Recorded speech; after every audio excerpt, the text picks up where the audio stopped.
Nonsense. Today, we got something similar. Global warming caused by human activity, and the answer to that is carbon tax plus cap and trade, according to the wishes of Al Gore, Prince Charles, and basically the entire world banking community, the world oligarchy. What they're trying to do with that is to perpetuate the current system where bankers rule the world, financiers rule the world, and the rest of us get the crumbs from the table. But remember, if you try to put on cap and trade and a global warming carbon tax with the idea that you're going to save the polar bears, what you're going to do is destroy human society. You're going to cause genocide on a massive scale. The deaths will be measured in the hundreds of millions and indeed in the billions.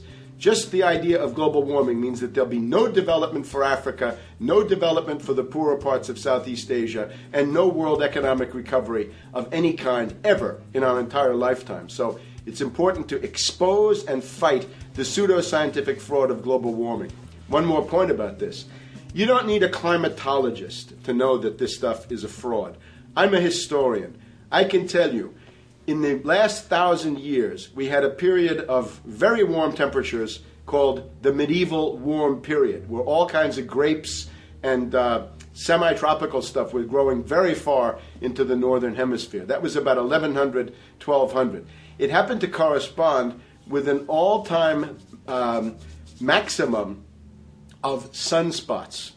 Right now, we can say that we're going into another maximum period where there'll be some warming, but we're well within the limits of the medieval warm period. About 1600 to 1650, there was an ice age in northern Europe. The North Sea was filled with ice. The German and Dutch ports and the English ports were filled with ice. That corresponds to an all-time minimum of sunspot activity, the Spörer minimum and the Maunder minimum. So this has largely got to do with solar activity. We can see that other planets, not just the Earth, are warming slightly as a result of increased solar activity. But we're well within the minimum. So what the oligarchs claim to be an open and shut scientific case is a piece of pseudoscientific nonsense, and it should be rejected. Number 2, the social engineers are fully aware that the Obama craze will wear off quickly. So they are racing to put in place the most oppressive police state control grid in human history. 20,000 battle-hardened regular Army troops are now being deployed to patrol the streets of the United States. FEMA is now building giant camps in every region of the country, and the Congress has introduced bills like the National Emergency Centers Act, H.R. 645, which merges local governments and the police under federal control. And as we all know that have watched these things, they're ready for the riots. With these detention centers that are being opened up around the country, with state police training for riot control in the event of economic calamity and food riots, they know what's going on and they're prepared for it. So people better also prepare for it themselves. Anyone that's not prepared for what's going to happen, they deserve what they get, because there's enough information out there pointing to the problems, and they should take all precautionary actions.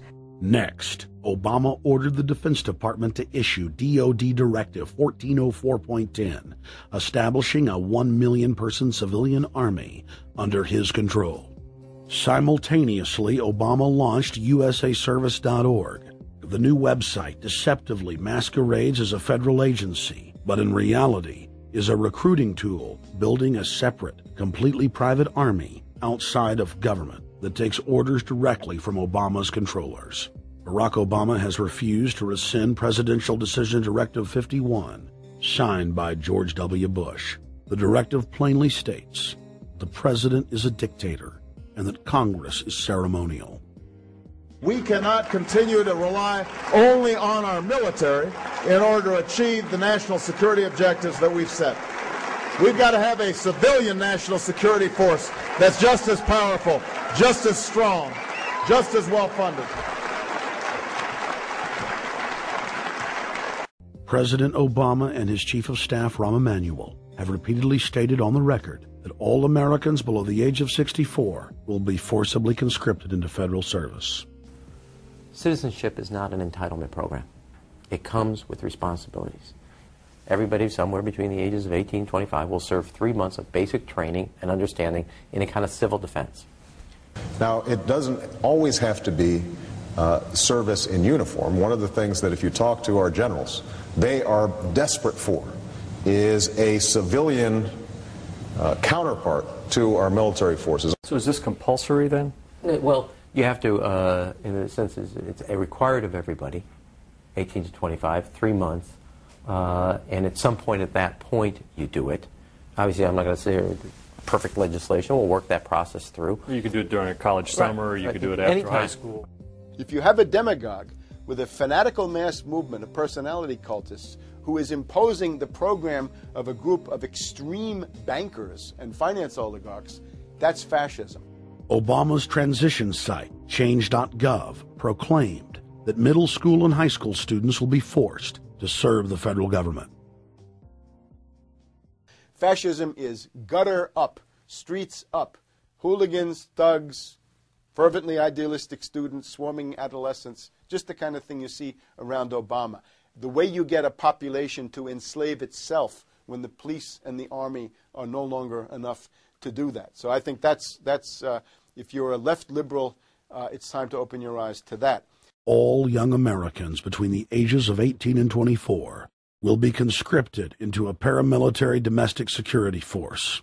If Obama has his way, adults and seniors will also be forced into other forms of service for the betterment of the homeland.